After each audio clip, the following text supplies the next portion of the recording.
Sir, विधानसभा का आज अंतिम दिन है और आपने बद्दी के भी काफी बड़े मुद्दे उठाए हैं, लेकिन एक लैंड से रिलेटेड आपने मुद्दा उठाया, उसके ऊपर थोड़ा ब्रीफ करेंगे जी, क्या मुद्दा था ऐसा? ये मुद्दा था कि जब पिछली भाजपा सरकार थी उस समय काफी सारी लैंड जो है वो कस्टमाइज पैकेज में दी गई थी, जिसमें एक लैंड 150 बीघा जो अन्नपूर्णा के पीछे और बहुत प्राइम लोकेशन है, करीब 40 फीट का रोड के ऊपर है।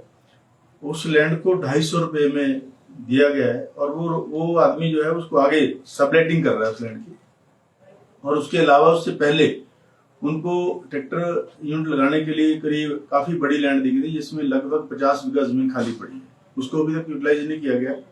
कृपालपुर में 150 बीघा 1 रुपये में दी गई। इस मामले को मैंने विधानसभा में पूरे फैक्ट्स के साथ उठाया था और उस समय सरकार का जवाब था कि अभी उसका समय नहीं हुआ। उसको 2 साल का समय उस जमीन को यूटिलाइज करने के लिए दिया गया था, क्योंकि प्रदेश की वित्तीय स्थिति ठीक नहीं है।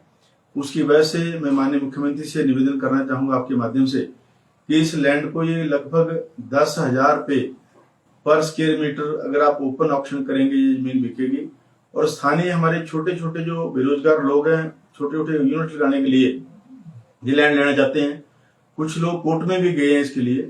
उस समय जो छोटे लघु उद्योग वाले थे जिन्होंने रजिस्टर कराया था इस जमीन के लिए, लेकिन ये जमीन जो है किसी तरीके से इंडो फार्मा वाले को जो है वो दी गई।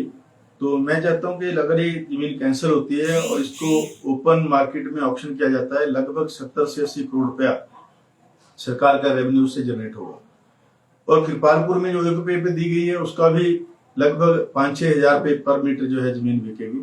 तो इस तरह की लैंड जो फ्री में दी गई है, मैं माननीय मुख्यमंत्री से मैंने पत्र भी लिखा है और मैं निवेदन भी करूंगा कि इन लैंड्स को कैंसिल करके जो है ओपन मार्केट में ओपन ऑक्शन में इनको बेचा जाए, ताकि हमारे प्रदेश की वित्तीय स्थिति ठीक हो सके। सर, आप दून विधानसभा से आते हैं और आपके जो विधानसभा है इंडस्ट्रियल एरिया हब है, कानून व्यवस्था पे आजकल काफी चर्चे हो रहे हैं। कानून व्यवस्था बिगड़ती हुई दिख रही है, तो क्या बोलना चाहेंगे इसके ऊपर? इसमें मैं ये कहूंगा कि प्रशासनिक कार्रवाई ठीक नहीं हो रही है। अभी 2-3 दिन पहले एक मर्डर वहाँ थाना में हुआ, उससे पहले नालागढ़ एरिया में गोलियां चली, कई जगह गोलियां चली। और वहाँ के जो प्रशासनिक हेड हैं पुलिस के, वो मैं समझता हूँ ठीक से काम नहीं कर रहे हैं। हर रोज जो है वो स्टेशन छोड़ के कहीं चले जाते हैं और बिना ऑर्डर्स के लोगों को वहां से बद्दी से जो है ट्रांसफर किया जाता है। हर रोज जो है सैकड़ों लोगों के टेलीफोन आते हैं कि ट्रैफिक व्यवस्था की बहुत बुरी हालत है। कई बार मैंने स्वयं बात करी कि हमारे जो ट्रैफिक पॉइंट्स है उन पे जो कांस्टेबल जो पुलिसकर्मी खड़े होने चाहिए वो नहीं होते हैं, क्योंकि रीजन बीइंग के जो थाना की स्ट्रेंथ है उनको कहीं और शिफ्ट कर दिया गया है, अपनी सुरक्षा में उनको लगाया गया है। तो ये बहुत बड़ा सवाल है। तो इसके लिए माननीय मुख्यमंत्री से मैंने चर्चा की है कि इस व्यवस्था को ठीक किया जाए। हालांकि नफरी की भी कमी है, उसकी भी मैंने 350 कांस्टेबल जो है मैंने मांगे हैं।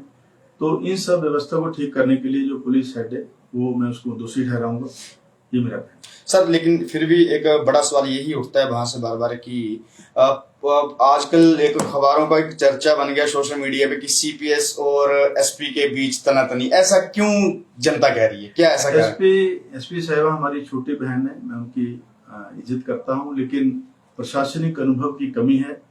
बद्दी जैसे सेंसिटिव एरिया के लिए बहुत अनुभवी एसपी का होना बहुत जरूरी है और अभी उनको मैं कहूंगा कि अनुभव की कमी है। फर्स्ट पोस्टिंग में बद्दी जैसे स्थान पे उनको लगाना ठीक नहीं है।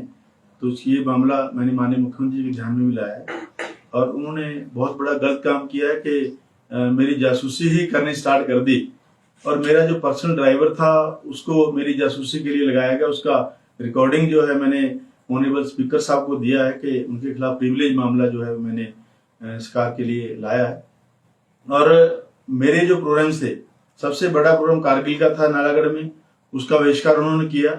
उसके बाद 15 अगस्त का जो सरकारी तहसील में कार्यक्रम होता था, सीनियर एसएसपी थे हमारे चावला साहब, मोहित चावला जी, वो 2-3 कार्यक्रमों में वहां आए। तो इन्होंने ये पहला ऐसा जिला रहा है जिसकी एसपी ने वहां से नजर रही है। लेकिन सर, आप भी नाराज रहे हैं। पुलिस जैसे ऑफिस में एक प्रोग्राम था, उद्योग मंत्री जाए थे, लेकिन आप क्यों नहीं गए? ऐसा क्या करना रहा?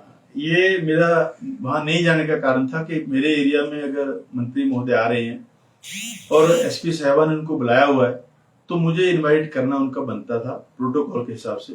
मुझे उन्होंने इनवाइट नहीं किया, ना मुझे इसकी सूचना थी। जब मैंने माननीय मंत्री जी से पूछा कि मुझे इनवाइट नहीं किया है, तो उन्होंने कहा मैं तो वैसे चाय पीने जा रहा हूँ, वहां कोई प्रोग्राम उन्होंने रखा हुआ था। तो ये भी मैंने अपनी प्रिविलेज में मैंने अपने पत्र में दिया है कि ये भी एक तरह का प्रिविलेज बनता है कि वहां का अधिकारी जिस एरिया का एमएलए को इनवाइट ना करे, तो ये बहुत बड़ा एक मुद्दा है। लेकिन विपक्ष तो आपको ही घेर रहा है कि एसपी के पीछे सीपीएस रामकुमार जी पड़े। विपक्ष का काम है, वो हमेशा घेरते रहेंगे, हमेशा उनका कहना काम है। लेकिन जिन मुद्दों को लेके वो कह रहे हैं और कई जगह वो जातिवाद की बात करते हैं, उसके लिए भी मैं कहना चाहूंगा कि जब कोई पुलिस हमारे जो इसके मिलिट्री के लोग हैं, जब वर्दी धारण कर लेते हैं, वो फिर एक इंडियन है ना, वो किसी जाति विशेष के हैं। तो मैं हम सब बिरादरियों का सम्मान करते हैं। जब किसी ने वर्दी धारण कर ली तो हमारी जो है वो हम एक तरह से हम भारतीय के तौर पे जो है वो उसका काम करने हैं। मतलब आप कह रहे हैं कि जो एसपी भर्ती है वो कोई कुछ ना कुछ मनभेद रख रही है और कहीं ना कहीं जो लॉ एंड ऑर्डर को मेंटेन नहीं कर पा रही है भर्ती के अंदर। हाँ, उनसे अगर आप लोगों से ही बात करेंगे तो वहाँ के जो हमारे कर्मचारी हैं वो भी परेशान है, हमारे वहाँ के जो अन्य अधिकारी हैं वो भी परेशान है। और बिना ऑर्डर्स के लोगों को दूसरी जगह भेजना, एक सब इंस्पेक्टर तो हमारे इलेक्शन कमीशन की जो इंक्वायरी चली हुई है, आप नालागढ़ साहब इलेक्शन कमीशन से बात करेंगे आपको पता चल जाएगा। उस इंक्वायरी में वो ड्यूटी नालागढ़ कर रहे हैं, उसकी ऑर्डर जो है वो बद्दी के हैं। तो ऐसा तो कभी भी नहीं हुआ कि आपने, अगर आप एसपी हैं तो आप ऑर्डर करिए, किसी को ट्रांसफर करना है। उसकी सूची इवन मैंने ग्रीवेंसेस कमेटी में मांगी थी, उसकी सूची अभी तक नहीं दी है। हमारा जो उसकी प्रोसीडिंग्स है वो तैयार हो गई। मैंने एसडीएम साहब नालागढ़ को लिखा है कि उनसे सूची मांगी, वो सूची अभी तक हमें प्रोवाइड नहीं कर रहे हैं। शायद उसमें भी उनको शो कॉज नोटिस हुआ है, मैं करने वाला हूँ। इतनी खामियों के लिए दोषी किसको मानते हैं? दोषी तो वही है जो है। इसके लिए तो माननीय मुख्यमंत्री जी कार्रवाई करेंगे, इसमें मुझे उम्मीद है। Thank you.